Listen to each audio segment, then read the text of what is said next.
guys, and welcome back. I am Ashley with Lavish Grace Photography. I've been a portrait photographer for 12 years now, and today I wanted to talk about editing. So I haven't really talked about editing a whole lot yet on this channel. I have a video in the works showing you how I edit and how others edit, but that one is taking forever to get together. But I wanted to talk about my editing workflow. Like I said, I've been a portrait photographer for 12 years, and my workflow has definitely changed a lot since the very beginning of editing. Used to, it would take me so long to get through a shoot. Culling a shoot would take forever, editing the shoot would take forever. And of course, along the years, I have learned some tricks and tips that help me have an efficient workflow. So that's what I'm sharing with you today. I wanted to show you how I get a portrait photo shoot edited in 2 days. I normally tell my clients that my editing turnaround is about a week, and I say a week because I like to over deliver. So if I tell them a week and it's a week and a half, then that's bad. If I tell them a week, it's only 3 days, then they're pleasantly surprised by that. So if I have several shoots that I'm currently editing and it's going to take me longer than a week, I let them know it'll be 1 to 2 weeks, and I try to get within a week.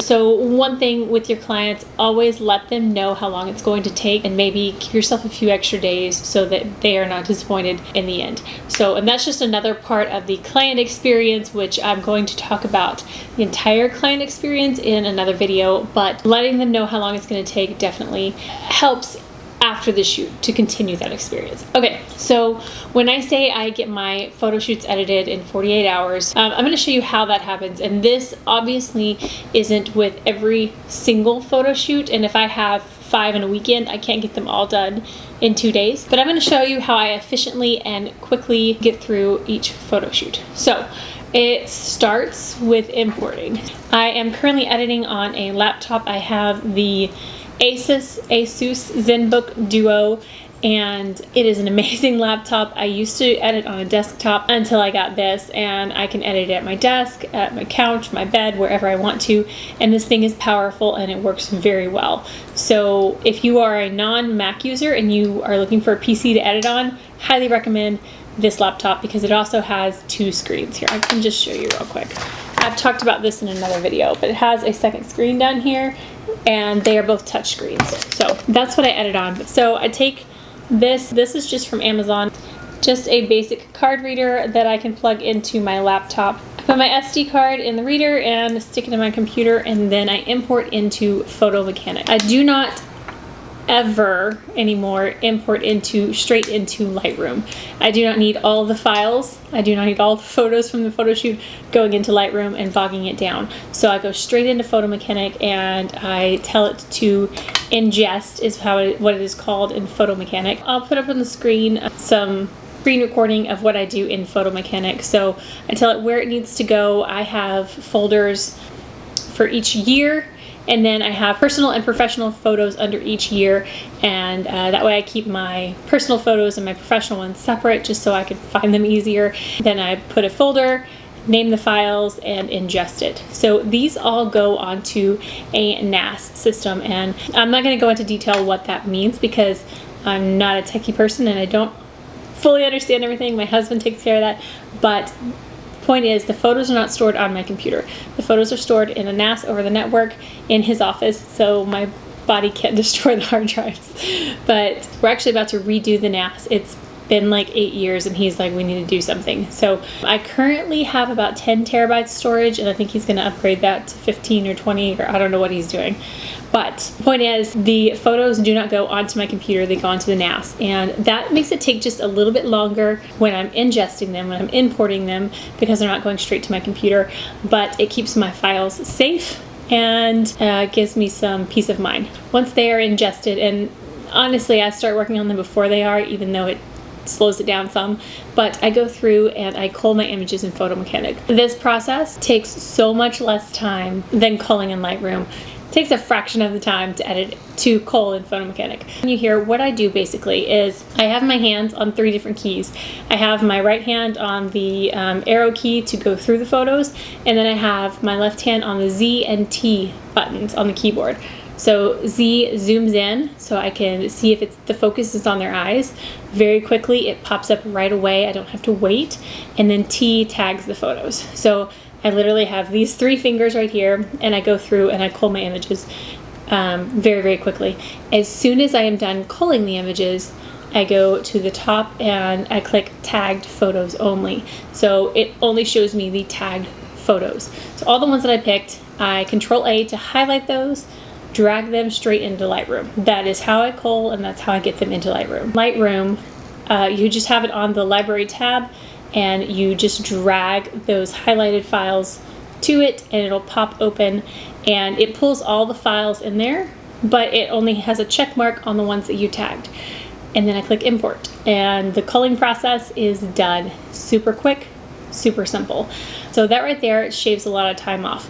Now, as far as editing in Lightroom, this has been a very long process as well to get to where I am in my editing, but I can go through, let's say I overshoot, and so a portrait session, I could deliver 200 images, sometimes more. I just did my sister's senior photos and I had 430 of her, but you know, she's my sister. I tend to overshoot and over-deliver, but if I can get through the photos and edit them, then it's not a problem for me. So how do I edit in Lightroom? Once you learn how to batch edit, your life will be so much more simple.